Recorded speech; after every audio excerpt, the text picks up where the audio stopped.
Alright, so we got way more Chapter 1062 spoilers now, pretty much like the full summary more or less. Like, we're going over the entire chapter in this video pretty much. But first, let me just go over what we talked about yesterday, and then I'll tie into that. So on the cover of this chapter, we see that Chocolate Town in Totland is covered in ice. And we talked about this yesterday, of course, but it's very likely that Kuzan is behind this, and that also means that Kuzan is in fact the 10th Titanic captain of the Blackbeard Pirates. If you like more information on this, please check out my video from yesterday. Bonnie reveals that her father Kuma was made into a weapon by Vega Punk. Yes, that's revealed, and we're going to be talking about that in this chapter because we get the dialogue that reveals this. There are 6 different Vega Punks because of how occupied he is with his research. We're going to go over this, and then CP0 agents are coming to kill Vega Punk. They have Seraphim Kuma with them. So yeah, we're finding out who all of the CP0 agents are, and it's actually who we assumed they would be yesterday. But now let's get into the dialogue in this chapter, because I think the opening sequence here is picking up directly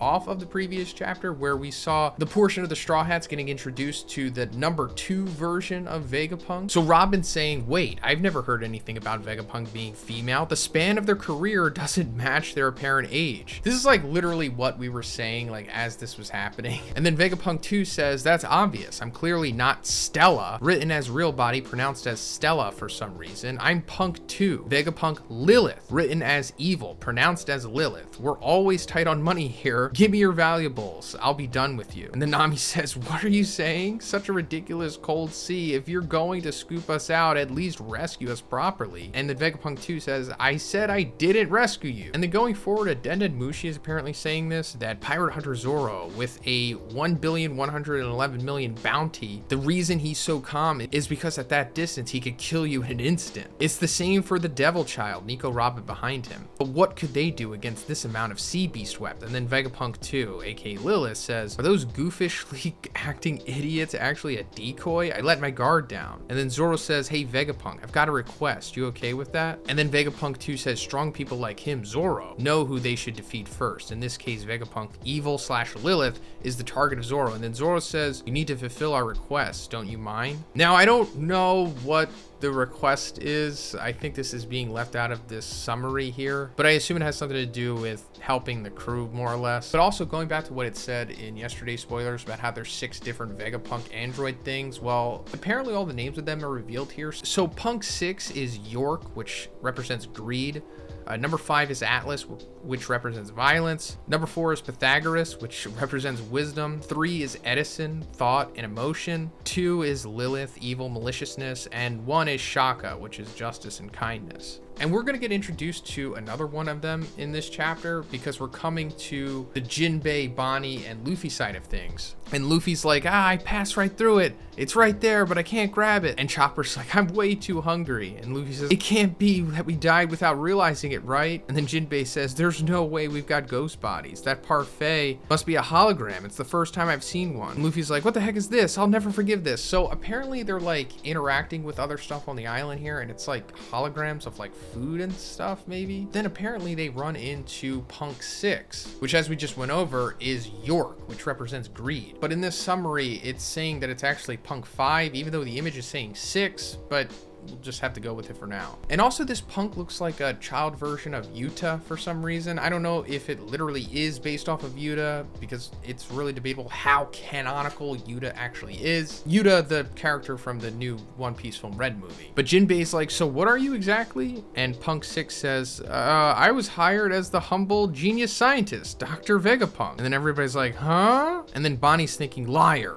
What is this thing saying? And then Luffy says, are you Vegapunk? I know that name. Koei mentioned it. So that's really interesting because I think that's the first time that the audience heard Dr. Vegapunk's name. Luffy's referring to after Enies Lobby when he initially met back up with Garp and Kobe. This was like chapter 433. And yeah, Kobe told him about Vegapunk.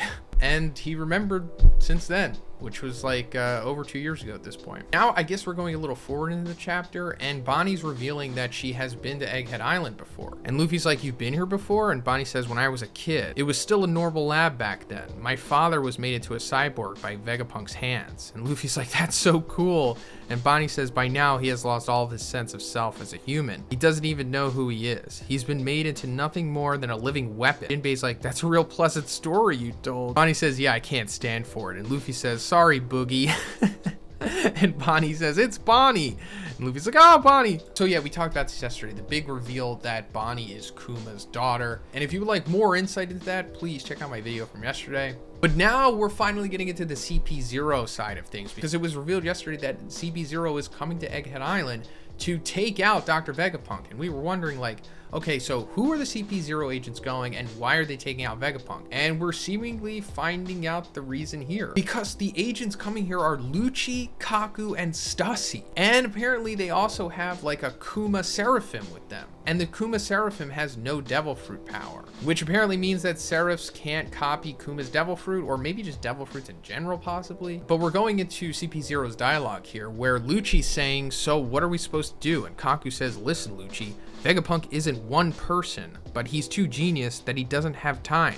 If you don't have time, you say, I want to borrow someone's hand, right? So he came up with an idea, which him making a clone of 6. And Lucci says, am I being weird, or is it just thinking that there's no way this is true? It's so tiresome handling with a genius. And Stussy says, so we need to bring back this brat to Egghead Island and erase, as in kill, every Vegapunk. That is our mission. And Kaku says the lab is filled with valuable things. Do it while being careful about those. And Lucci says, erasing the world's most useful man, huh? What happened to Lelouchia the other day? Something might be linked? And Stussy says, no, people like you who are quick-witted aren't supposed to be prying into stuff, especially you. And Kaku says, tell me about it. Don't involve us into this, Lucci. So yeah, they're coming here to take out Vegapunk, and I guess it's because they think he knows too much. And since they're bringing up Lelouchia here, and we saw a couple chapters back that Sabo was talking to the Revolutionary Army, mainly Dragon, and revealed to them that he had saw someone sitting on the empty throne when he was at the Reverie in Marijois, which means that he saw Imu, the shadow leader of the world government, something that no one's supposed to know about. And we saw that the world government was tapping that Denden Mushi call, and that eventually led to Imu just like destroying Lelouchia with some kind of unknown weapon thing that could fly and shoot down massive laser beams. And we just, assume that that's probably Uranus. And since it's being mentioned here, maybe that means that Vegapunk knows that that was Uranus, or it's something that he created.